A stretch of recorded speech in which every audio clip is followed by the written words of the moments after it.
नमस्कार, लातूर प्रभातमध्ये आपलं सर्वांचं स्वागत. मी रघुनाथ बनसोडे. आज आम्ही लातूर शहर महानगरपालिकेच्या कार्यालयामध्ये अचानक माजी नगराध्यक्ष लक्ष्मणजी कांबळे साहेब यांची भेट झाली आणि आज भारतीय जनता पक्षाच्या भाजपच्या कार्यकर्त्यांनी महापालिकेच्या समोर लातूर शहराला पिवळं आणि वेगळं पाणी मिळतं आहे, घाण पाणी, दूषित पाणी मिळते, ह्या अनुषंगाने या ठिकाणी आंदोलन करण्याचा प्रयत्न केला. आणि मला वाटते त्या ठिकाणी जे काही गोष्टी घोषणा वगैरे झाल्या हे पाहण्यासारख्या आणि विचार करण्यासारख्या होते. ह्या ठिकाणी माजी नगराध्यक्ष लक्ष्मणजी कांबळे साहेब आलेले आहेत. सर, आपलं स्वागत. सर, काय आज आपण तुम्ही नगराध्यक्ष होतात लातूर शहराचं, तुम्हाला रेगनं रेग माहीत आहे. तुम्ही काँग्रेस पक्षाचे पदाधिकारी आहात आणि तुम्ही मला वाटते महानगरपालिके असताना देखील सदस्य होतात. हे एकंदर बघितलं तर पाण्याचा जो खेळ चालू आहे लातूर शहरामध्ये, नेमकं खरंच हे राजकारण होते का? खरं म्हणजे काय नेमकं काय आज जे भाजपनं जे आंदोलन केलेलं आहे पिवळं पाणी येते म्हणून, काय वाटतं बाबा या बाबतीत? जर मला सांगायचं म्हणजे लातूर शहरामध्ये ज्या पिवळ्या पाण्याचा प्रकार आहे त्या पिवळ्या पाण्याच्या माध्यमातून भारतीय जनता पार्टी राजकारण करत आहे. त्यांच्या कार्यकर्त्याला एवढंही भान नाही. केंद्रामध्ये त्यांचं सरकार आहे, राज्यामध्ये त्यांचं सरकार आहे, लातूर जिल्ह्याचे पालकमंत्री त्यांचे आहेत आणि या महापालिकेमध्ये प्रशासक आहे आणि सर्व त्यांच्या हातामध्ये आहे, सर्व कारभार त्यांच्या हातात आहे आणि जनतेने त्यांना प्रश्न विचारले पाहिजेत. परंतु हे जनतेलाच वेठीस धरण्याचं काम करतात आणि हे जे भूलभुलैया चालू आहे. अहो, लातूरचे नागरिक एवढे सुज्ञ आहेत, साध्या एखाद्या अनपढ माणसाला अंगठे भादरला जर विचारलं की या देशात राज्यात सरकार कोणाचं आहे, ते सरळ सांगतील भाजपचं आहे. तर हे चालवतंय कोण? भारतीय जनता पार्टी चालवत्या. आणि जे महापालिकेमध्ये दूषित पाणी येत आहे त्या बाबतीत लातूर शहराचे आमदार आदरणीय अमित भैया देशमुख साहेब यांनी महापालिकेमध्ये बैठक घेतली आणि त्या बैठकीमध्ये त्यांनी प्रश्न उपस्थित केला की लातूरला तुम्ही पिवळं पाणी, गढूळ पाणी कसं देता, त्याचं शुद्धीकरण होतं का नाही.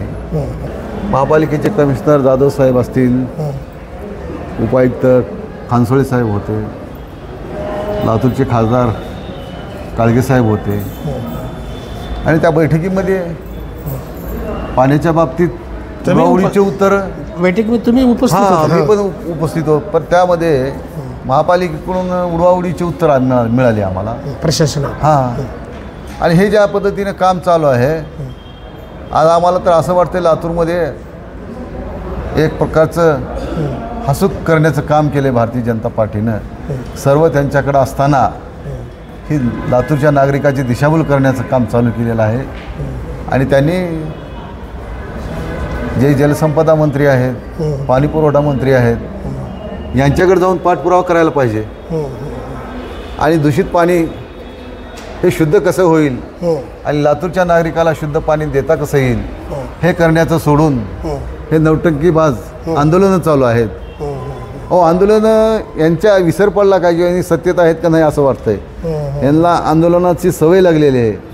त्यांना एवढंही भान नाही की आम्ही सत्तेत आहोत, सत्तेत लोक आंदोलन करतात आणि हे कुणाच्या विरोधात आंदोलन करतात हे तर सांगावं.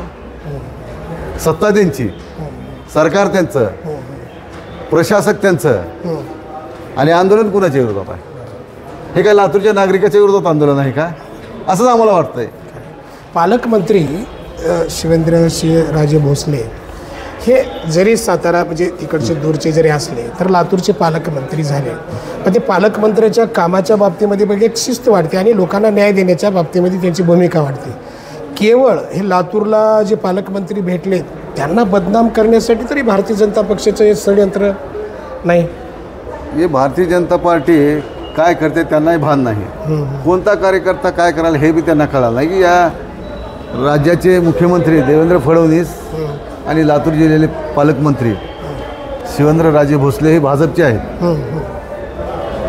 आणि कदाचित असं असेल की बाहेरचा पालकमंत्री दिला म्हणून त्यांच्या काही कार्यकर्त्यांनी इथल्या असंही करू शकतात की पालकमंत्र्याला बदनाम करण्यासाठी. हे राजकारण होऊ शकतं. कारण 3 भाजपचे आमदार असताना एकालाही तो पालकमंत्री दिले नाही हां हां हे असंही त्याबद्दल त्यांचे कार्यकर्ते नाराज असतील किंवा हे दिशाभूल करण्याचं काम करत असतील असं आम्हाला वाटतं. आता म्हणजे बरेच वर्ष 4 वर्ष होऊन गेले, महापालिका असेल त्याच्यानंतर स्थानिक स्वराज्य संस्थेच्या ज्या काही निवडणूक आहेत अजूनही म्हणजे होत नाहीत, हे निर्णय होत नाही. खरं तर ह्या संदर्भात भारतीय जनता पक्षाच्या कार्यकर्त्यांनी पुढाकार घेतला पाहिजे. हां, याच्या बाबतीत सांगायचं आहे की भारतीय जनता पार्टीचं सरकार हे स्थानिक स्वराज्य संस्था हे मोडकळीस काढण्याचं काम करत आहे आणि त्या ठिकाणी लोकप्रतिनिधी येऊनही ही आणि या माध्यमातून संविधान धोक्यात आहे. कारण संविधानाची पायमल्ली होत आहे. आज पाहतो की आपण 4 वर्ष झालं, 4 वर्षापूर्वी 19 एप्रिलला निवडणुका झाल्या आणि 21 एप्रिलला निकाल लागला आणि या ठिकाणी महापालिका भारतीय जनता पार्टीची आली. परंतु जे भाजपचे कार्यकर्ते असतील त्यांचेही कार्यकर्ते म्हणतात की हे सरकार निवडणुका घेतं का नाही. हे सरकार फक्त खासदार आणि आमदाराच्या निवडणुका घेणार. आमदार अमित देशमुख यांच्या स्थानिक ठीक आहे आमदार आहे, आज पाणी वगैरे त्या याच्यावर अभिषेक वगैरे करणं हे योग्य वाटते का? तर त्याने हा अभिषेक कुणाचा करायचा पाहिजे की जे संपदा मंत्री आहेत की जे पाणी दूषित होतं आहे. अमित देशमुख साहेबांनी तर या ठिकाणी महापालिकेमध्ये गढूळ पाण्याबाबतीत बैठक घेतली होती आणि बैठक घेऊन महापालिकेला प्रशासनाला विचारणा केली होती लातूरकराला शुद्ध पाणी द्या. आणि हे जर लोक अमित देशमुख साहेबाचा पाण्याने राज्याभिषेक करत असते, राज्याभिषेक पण आलो मी, राज्याभिषेक हां नुसता अभिषेक नाही राज्याभिषेक करू लागला. पाणी शुद्ध आहे, शुद्ध पाण्यानं अमित भाईचा राज्याभिषेक केला असं मला वाटतं. परंतु त्यांना मी असं सांगू इच्छितो की आमदार त्यांचं काम करतात, खासदार त्यांचं काम करतात, परंतु जलसंपदा मंत्री आणि पालकमंत्री काय करतात हे भाजपच्या लोकांनी विचारलं पाहिजे. त्यांच्या एकंदर जर झालं तर आज स्थानिक आमदार अमित देशमुख यांचा अवमान झाला असं वाटतंय की ह्या पद्धती भारतीय जनता पक्ष जाणून बुजून जे की यांच्याशी संबंध नसताना देखील केले. या संदर्भात काँग्रेस पक्ष आणि तुम्ही एक जबाबदार पदाधिकारी असल्यामुळे या संदर्भामध्ये काय आपली काय भूमिका राहील भाजपच्या विरोधात? नाही, लातूरचे नागरिक सुज्ञ आहेत. या बाबतीमध्ये अशी चर्चा आहे लातूरमध्ये, अहो नाचता येत नाही त्याला अंगण वाकडं म्हणाले की यांना सरकार चालवता येत नाही. अहो यांच्या आंदोलन करणं यांच्या अंगवळणी पडलेलं आहे. आजही त्यांना कळत नाही की मी सत्तेत आहो का सत्तेच्या विरोधात आहोत. विरोधकाने आंदोलन करावं लागेल का सत्ताधाऱ्याने करावं लागेल हे तुम्ही आता सुज्ञ पत्रकार आहात, तुम्ही महापालिकेचे सदस्य होतात, नगरपालिकेचे सदस्य होतात, तुम्हाला याचा अनुभव आहे. आंदोलन कोण करतं, विरोधी पक्ष करतो का सत्ताधारी करतो? विरोधी आणि सत्ताधारी त्यांना फरक कळत नाही. त्यामुळं काय बोलणं यांच्याबद्दल कुठला शब्द मला आठवत नाही की आपणच शब्द शोधावा आणि त्याचा. एकंदर जर आपण जर बघितलं तर ह्या आंदोलनाच्या संदर्भात उलटसुलट लातूर शहरामध्ये चर्चा आहे, जिल्ह्यामध्ये आहे. भारतीय जनता पक्षाचं सत्ता असताना देखील आज महापालिकेमध्ये प्रशासक आहे.